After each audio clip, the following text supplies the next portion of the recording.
Vamos a ver, esperen que está clavado esto.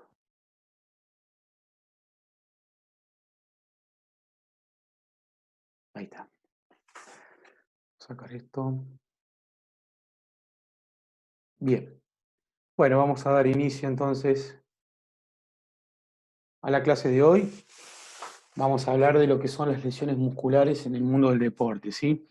Para hablar un poquito de lo que es la introducción, hay que tener en cuenta de cómo está formado el músculo, ¿sí? Todos sabemos que tenemos un vientre muscular y en sus extremos vamos a tener, digamos, lo que vendría a ser la prolongación de la fascia o aponeurosis llamada tendón, ¿sí? La mayoría de las lesiones de estos músculos se producen por distintos factores, que ya los vamos a ver, y hay que tener en cuenta de que se producen alteraciones intrínsecas o extrínsecas, más que nada las intrínsecas producto de sobreuso del músculo, ruptura de lo que son las fibras, ¿sí? Y hacen referencia mucho a lo que es la parte química. En esta clase no habla mucho de lo que es la parte química con respecto a la ruptura muscular, pero hoy en la actualidad, esta bibliografía es del 2006, después ya les voy a subir el PDF a la clase, a la plataforma, para que ustedes lo puedan tener y lo puedan leer desde ahí. Es una revista científica que se publicó en el 2006, entonces ya tiene sus años, pero bueno, no se ha cambiado mucho los conceptos, nada más que podemos agregar un poco lo que es las afectaciones intrínsecas producto de lo que son las alteraciones químicas a nivel muscular. ¿Qué hace referencia con las alteraciones químicas a nivel muscular? Y bueno, influye mucho lo que es la alimentación, ¿sí? El consumo de lo que son las proteínas, los hidratos de carbono, todos estos combustibles energéticos que ya lo venimos viendo con anterioridad en el primer parcial, ¿sí? Son clave y fundamentales para que no llegue el deportista a la fatiga. Entonces, esa fatiga que no se produzca un cansancio y por lo tanto un estrés de lo que son las fibras musculares. Y la capacidad de contracción sea más duradera, por lo tanto, para que tenga mayor resistencia. Entonces, la nutrición y los factores químicos juegan un papel importantísimo en lo que son las rupturas musculares. Cabe recordar que, por ejemplo, uno de los ejemplos más conocidos, ¿se acuerdan de las lesiones que sabía tener Messi en el 2016, si mal no recuerdo? Que se venía lesionando seguido, un año bastante complicado para el deportista, y por lo tanto sufría varias rupturas musculares y no sabían cuál era el porqué, hasta que lo revisó un experto en alimentación y en deporte en París, si mal no recuerdo, y este nutricionista deportólogo le cambió lo que es la alimentación específicamente, y también para disminuirle los vómitos. No sé si se acuerdan que tenía vómitos. Esos vómitos junto con la mala alimentación no tenía un buen rendimiento el deportista. También cabe destacar otros componentes químicos que se suelen utilizar de forma extrínseca, digamos, que se suelen aplicar al músculo. Tampoco hablamos aquí en este capítulo, pero cabe destacar todo lo que es la utilización de las células madres para la reconstrucción y para, en teoría, que todavía no hay estudios fehacientes para mejorar lo que es la cicatrización y que sea más rápida la evolución del músculo. También podemos remontarnos a un recuerdo en una final de una Champions, bueno, las chicas por ahí capaz que no lo conocen, pero bueno, el jugador Diego Costas del Atlético de Madrid, no recuerdo el año, se lesiona un partido antes de la final y le colocan células madre de caballo, o sea, de una yegua en realidad. Le colocaron células madres y en teoría iba a ser un efecto beneficioso y evolutivo. Se observó con ultrasonido, digamos, con lo que es ecografías, se observó una mejoría bastante importante, pero se pudo determinar de que no hubo una buena cicatrización en un periodo corto, ¿sí? O sea que sí o sí tenemos que respetar los procesos de curación de las heridas, en este caso de las lesiones musculares. Y el jugador, cuando llegó a la final, a los 7 días aproximadamente de producirse la ruptura fibrilar, este jugador entró a la cancha y obviamente duró 8 minutos en la cancha y se rompió de nuevo el músculo. Entonces, hubo una buena evolución de lo que es la cicatrización a nivel clínico y a nivel imaginología, o sea, de todo lo que son las imágenes. en este caso en ecografías. Pero se pudo determinar que no hizo un efecto beneficioso porque obviamente se rompió el músculo igual, ¿sí? Entonces no podemos ir todavía en el 2020 en contra de lo que es el proceso de curación. Aún todavía hay que seguir respetándolo. Así que bueno, para iniciar un poquito, podemos hablar de lo que son las incidencias, ¿sí? Las lesiones musculares en el deporte son un porcentaje bastante alto, van entre el 10 y el 55% de todas las lesiones que se producen en los deportistas. Y tenemos músculos que se lesionan más que otros. Los músculos que se suelen lesionar más que otros son aquellos músculos que van a intervenir en dos o más articulaciones. Por ejemplo, los músculos poliarticulares como el isquiotibial, ¿sí? El músculo isquiotibial que participa tanto en la flexión de rodilla como así también en la extensión de cadera. Entonces ese músculo se va a ver en ciertos movimientos, se va a ver sometido a distintas tensiones y puede generarse una ruptura. Obviamente que tenemos músculos que se lesionan más que otros y siempre la mayoría son músculos más grandes que los pequeños en sí, que tienen que necesitar de una contracción más brusca. También tenemos los traumatismos directos, ¿sí? Que vendrían a ser los golpes o los choques directamente sobre el vientre muscular, que también van a producir lesiones como las contusiones, que son golpes con un agente sin punta y también pueden producir lesiones a nivel de lo que son las fibras musculares, rompiendo o comprimiendo las fibras contra el hueso, contra el tejido óseo, y generando hematomas internos o externos, que ya lo vamos a ver. La musculatura más afectada podemos hablar desde el punto de vista directo, todo lo que es la cara anterior del cuádriceps, ¿sí? Todo lo que es el tríceps sural, por alguna patada o algún golpe con el contrincante, lo que es el extensor de la fascia lata, toda la parte donde saben decirle la famosa paralítica, ¿sí? Deltoides a nivel de hombro, cuando nosotros nos caemos en cualquier deporte y choca contra el suelo, músculos intercostales y faja lumboabdominal con cualquier golpe, ¿sí? Contra el contrincante en cualquier deporte. Y en el caso de los traumatismos indirectos, hace referencia directamente a las lesiones intrínsecas, ¿sí? Que están relacionadas con el movimiento brusco y violento que se puede producir en el músculo y generar una tensión más allá de sus límites normales, más allá de la activación del órgano tendidoso de Golgi para protegerlo, y romperse. Eso siempre es muy característico en los miembros inferiores, sobre todo en los músculos como el recto anterior del cuádriceps, los que son los isquiotibiales, aductores y gemelo interno. La mayoría de los músculos que se lesionan son estos, ¿sí? Entonces hay que tener, digamos, una visión de prevención y kinefilaxia con respecto a estos músculos para obviamente protegerlos y evitar que se produzca algún daño muscular. La clasificación de las lesiones musculares, como les dije, tenemos lesiones extrínsecas e intrínsecas, ¿sí? Las extrínsecas son los mecanismos que chocan directamente sobre el músculo, ¿sí? En el vientre muscular se va a lesionar y se va a ver apretado todo lo que son las fibras, ¿sí? Musculares. Siempre cuando está en actividad el deportista, cuando está, digamos, corriendo o haciendo algún tipo de deporte, los músculos están en constante contracción, entonces no va a estar relajado. Por lo tanto, cuando el músculo está en contracción, las fibras que se rompen son las más superficiales. No así cuando el músculo está relajado, se suelen producir rupturas mayormente más profundas, ¿sí? Entonces eso va a depender mucho de lo que es la lesión que pueda llegar a tener o no este músculo del jugador. El deportista va a sentir molestias y dolor ligero en la actividad deportiva, pero cuando cede de la actividad, este dolor puede incrementarse, ¿sí? Y obviamente puede experimentar lo que es la tumefacción, hematomas, limitaciones en la actividad del movimiento, en ese caso donde interviene este músculo, y la afectación específica de la contracción muscular, o sea, un dolor importante. Las lesiones musculares intrínsecas no así están relacionadas con los factores propios del organismo, internos, y son aquellas que se producen secundarias a un mecanismo interno, ¿sí? Como les dije recién, mediante movimientos o, sí, mediante movimientos bruscos o contracciones bruscas que van más allá de sus límites de elasticidad normal. Por lo tanto, tienden a romperse, ¿sí? Hay que destacar o tener en cuenta que cualquier deportista que siente una molestia muscular, como nosotros como kinesiólogos tenemos que tratar de tener alarmas, que son alarmas que nos están avisando de que algo está mal en ese músculo. Por lo tanto, hay que darle importancia, hay que interrogarlo a los deportistas, ¿sí? Cómo ha sido el dolor y qué tipo de dolor sintió.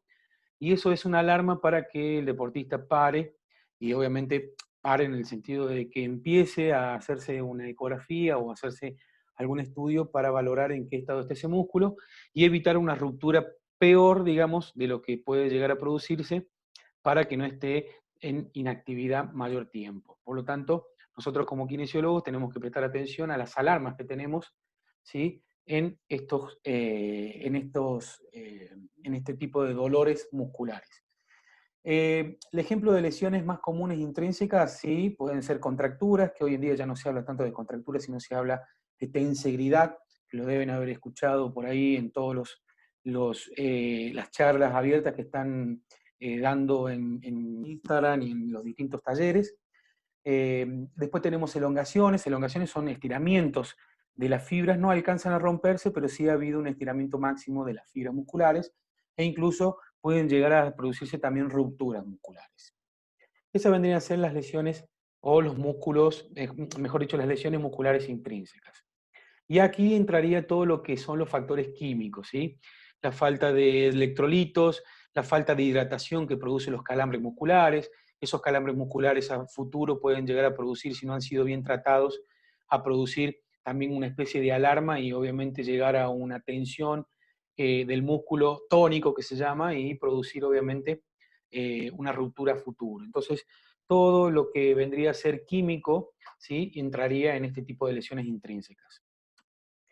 Los tipos de lesiones musculares, sí, se pueden dar a nivel de lo que es el origen del músculo, en el vientre muscular, en la unión músculo-tendinosa, cuando ya empieza a producirse mayor dureza en la fascia, o en el propio tendón, cuando ya produce una tendinosis, ¿sí?, una lesión, una ruptura de la vaina del tendón, o en la inserción del tendón con el hueso, ¿sí? Pero estos dos últimos puntos hay que dejarlos de lado porque son un capítulo aparte que habla de la tendinitis en sí, que hoy en día también han modificado los conceptos, se dejó de hablar de tendinitis y se empezó a hablar de tendinosis. Bien. Clasificación. Tenemos la clasificación con respecto a qué?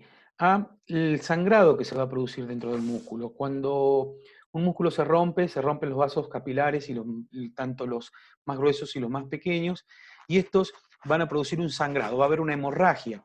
Esa hemorragia puede ser interna o externa al músculo. ¿Qué quiere decir esto? Que si es intramuscular, va a producir un hematoma interno. Este hematoma se va a producir dentro del compartimento, o sea, dentro de la fascia de este músculo, la fascia va a estar indemne, o sea, no va a haber una ruptura de esa aponeurosis, ¿sí? Y por lo tanto va a aumentar la presión intramuscular, generando mucho dolor e impotencia. Aunque ustedes no lo crean, son los de peor pronóstico. Hay en algunos casos en que hay un sangrado masivo y obviamente la inflamación no cede y se hace crónico y vamos a tener miositis osificante, podemos tener un hematoma prolongado en el tiempo, en el cual requiere ser sacado con una jeringa, digamos, con una infiltración. Luego tenemos la clasificación del hematoma intermuscular. ¿Qué quiere decir esto? Cuando el sangrado o la lesión se produce, digamos, se rompe lo que es la fascia, la aponeurosis del músculo, y esta hemorragia tiende a salir y bañar todo lo que es los músculos vecinos, ¿sí?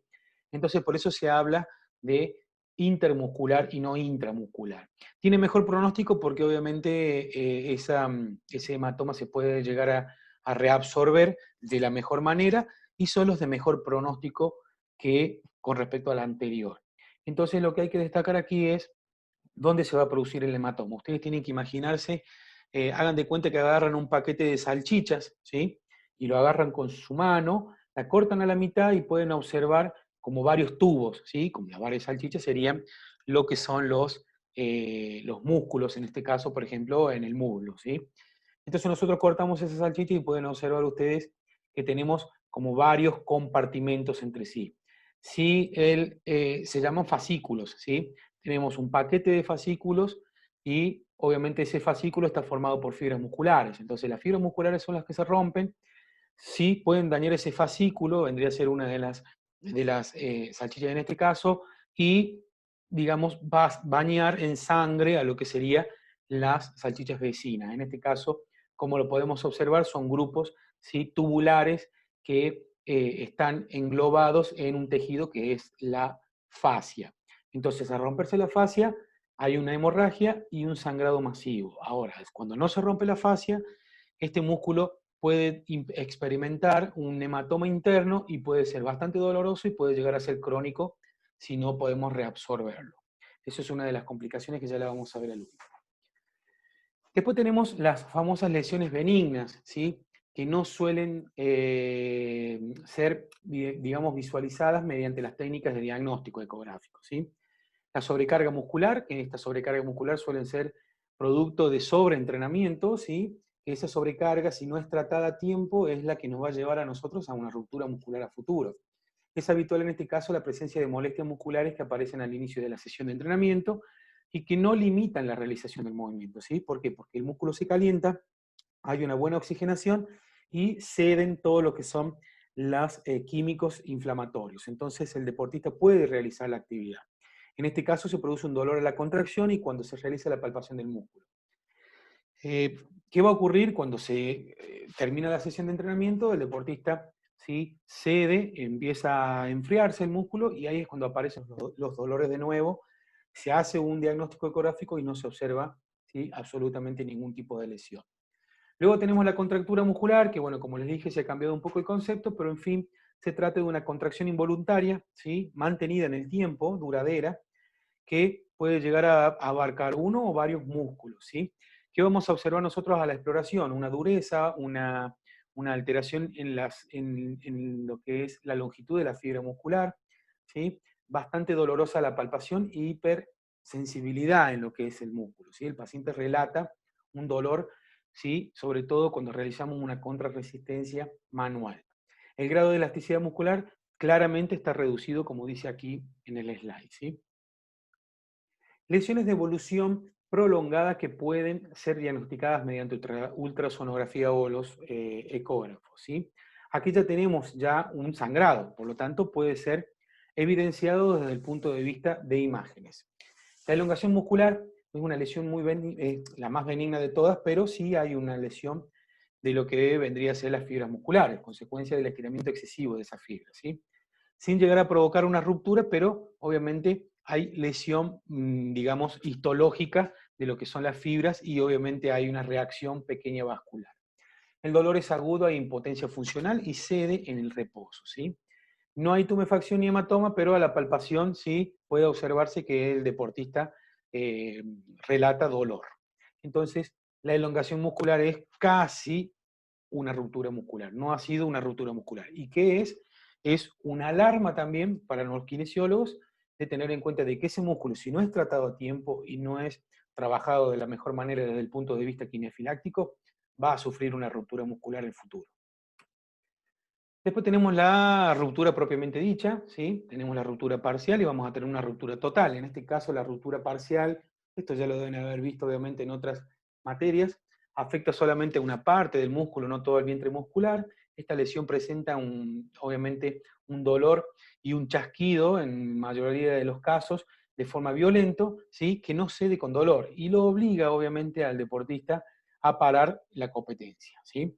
Rápidamente se transforma en una molestia sorda y punzante acompañada de gran impotencia funcional. El deportista tiene que parar, ¿sí? Suele ocurrir por lo general en aquellos deportistas que están haciendo una carrera, ¿sí?, y de golpe sienten un ruido en el músculo y paran, y directamente pueden empezar a caminar, porque pueden caminar en algunos casos que no haya sido obviamente total, como el que vamos a ver dentro de del próximo minuto, pero sí la inflamación es de forma instantánea, ¿sí? Y obviamente hay que colocar todo lo que son los agentes físicos, en este caso la crioterapia, para disminuir el dolor y atacarlo de la mejor manera y más rápido posible, de forma precoz.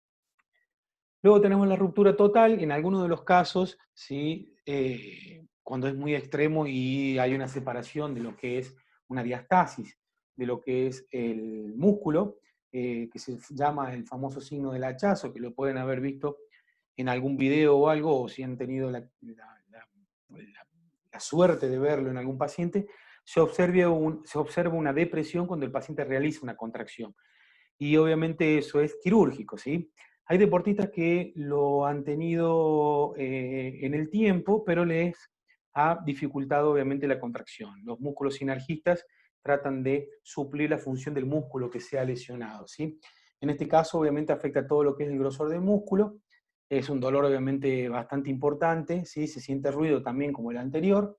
Y obviamente aquí puede producirse una herniación por encima de lo que es el hachazo. ¿Qué quiere decir esto? Que el miocele, no sé si escucharon una vez, miocele es una hernia, ¿sí? Que es cuando se rompe la fascia, el vientre muscular sale por ese ojal que se produce y produce una hernia. Entonces se puede llegar a observar una hernia por encima de lo que es el famoso signo del hachazo. ¿Qué quiere decir esto? Que el paciente cuando realiza una contracción, el músculo se va a contraer en dos partes, porque está seccionado a la mitad, ¿sí? Esto cuando ya ha pasado una evolución, por supuesto, y no ha sido trabajado en su totalidad una buena rehabilitación. Quedan 10 minutitos, si llega a faltar tiempo, yo les paso de nuevo otro link para que continuemos con la clase, ¿sí?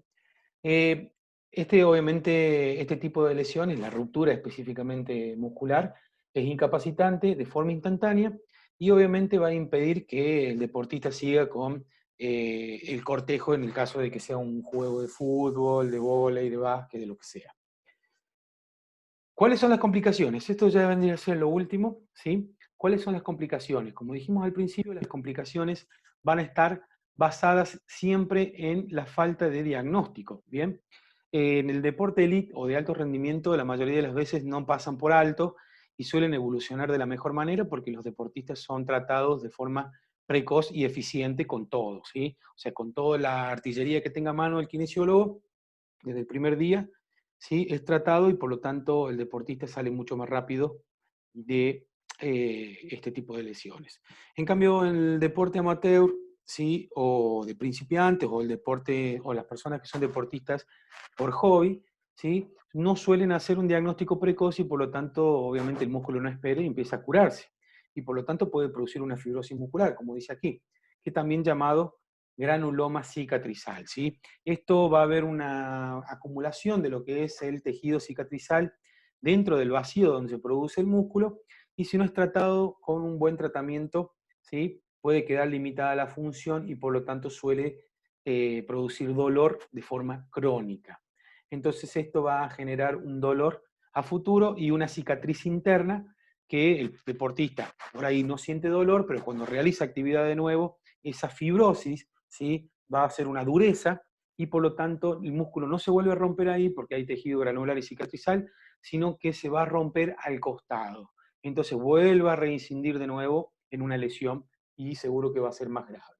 Después tenemos un nódulo fibroso cicatrizal, que es muy parecido al anterior, también llamado hematoma inquistado. Se produce como consecuencia de la cicatrización anárquica de lo que es la zona de la ruptura del músculo, provocando un proceso de acumulación también de tejido conjuntivo fibroso, que da origen a un nódulo fibroso, ¿sí? Esto también es muy parecido al anterior, con la diferencia de que uno tiene, ¿sí? Un hematoma interno, que está enquistado, se hace como si fuera una cápsula, y eso obviamente suelen ser quirúrgicos, ¿sí? Si en el caso de que al deportista le genere mucho dolor. Y por último tenemos la miositis osificante, que esto también se denomina osteoma muscular y supone la complicación más grave de todos los accidentes musculares. ¿Por qué? Porque clínicamente hay una sospecha de esta complicación ante un cuadro de molestias y doloroso que persiste y obviamente se llama contractura, bueno, que se llama tensión y se produce un apelmazamiento de lo que son las fibras musculares de forma permanente. Eso obviamente va a tener una tumefacción y por lo tanto va a haber una pérdida de lo que es la capacidad de contracción del músculo. Esto se hace referencia, ¿por qué? Porque el músculo se rompe y por los cristales de calcio que usa para la contracción se calcifican y generan, digamos, como si fuera una especie de hueso, ¿sí? Que no es hueso, pero se suele utilizar, se suele producir en la ruptura muscular. Esto se hace referencia, depende de lo que es la, digamos, alimentación y los procesos químicos que pueden llegar a producirse en el músculo. En este caso, la miositis osificante es muy común en aquellas lesiones de isquiotibiales que no han sido tratadas de forma adecuada y por lo tanto generan obviamente un tratamiento deficiente y obviamente es quirúrgico, ¿sí? Así que hay que evitar obviamente las complicaciones de los músculos y tratarlos a tiempo, y lo más importante es tener en cuenta todo lo que son las alarmas que podemos llegar a tener, ¿sí? Por ejemplo, las agujetas, los pinchazos, todo eso son alarmas que nosotros nos pueden llevar, ¿sí? a sospechar de que el deportista pueda llegar a sufrir el día de mañana una lesión o una ruptura muscular, ¿sí? Así que bien, no es una clase bastante larga, ahora me gustaría que ustedes me pregunten, ¿sí? Denme un segundito. Vamos a dejar de... ¿Dónde estamos? Aquí. Bien. Entonces, nos quedan un par de minutos, 5 minutitos, no sé si tienen preguntas para hacer y bueno, si se alarga un poquito más la clase, lo hacemos en la próxima link, ¿sí? Así que, bueno, eso es más o menos lo que vendría a ser un poco resumido de lo que son las lesiones musculares en sí. Quedaría lo que es el tratamiento de las lesiones musculares, que eso yo les voy a subir ahora a la tarde, lo que es un PDF, que es de donde está hecho este Power, de una revista científica del 2006, y obviamente vamos a discutir en el foro, vamos a hacer un foro, ¿sí? Me gustaría que participen y vamos a discutir un poquito de lo que son los tratamientos. Ustedes van a tener que leerlo, ¿sí? Lean obviamente, vean la clase y leen obviamente el PDF este que yo les mando y sacamos conclusiones de cuál es el mejor tratamiento adecuado para las lesiones musculares. ¿Qué opinan ustedes y qué han escuchado por ahí? Porque se escuchan muchas cosas nuevas, ¿sí? Que den efecto o no. O sea, nadie es dueño de la verdad, pero bueno, dan resultado muchísimas cosas para dar beneficio a lo que es las lesiones musculares. Así que no sé si tienen alguna pregunta por hacer con respecto al tema, es bastante fácil. Espero que les haya quedado dentro de todo claro. No sé si tienen alguna pregunta por hacer. Me dice. Profe, Diga. ¿hay algún sitio web o alguna página donde podamos ver, por ejemplo, Sí. todas las lesiones que se producen ahora en la actualidad de cualquier deportista, por ejemplo el fútbol, y qué tratamientos se les están realizando?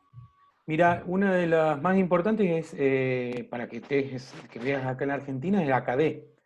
Vos tenés la página de ACADE y si vos te haces socio, a vos te llegan todos los estudios que se hacen aquí en Argentina. Está muy bueno, yo en un momento era socio, pero pasa que te llenaban de información que al final nunca la podía leer porque no tenía tiempo y era el vicio seguir pagando. Y está muy buena, ¿sí? Es de la Asociación de Kinesiología Deportiva, vieron que hicieron el congreso hace poco.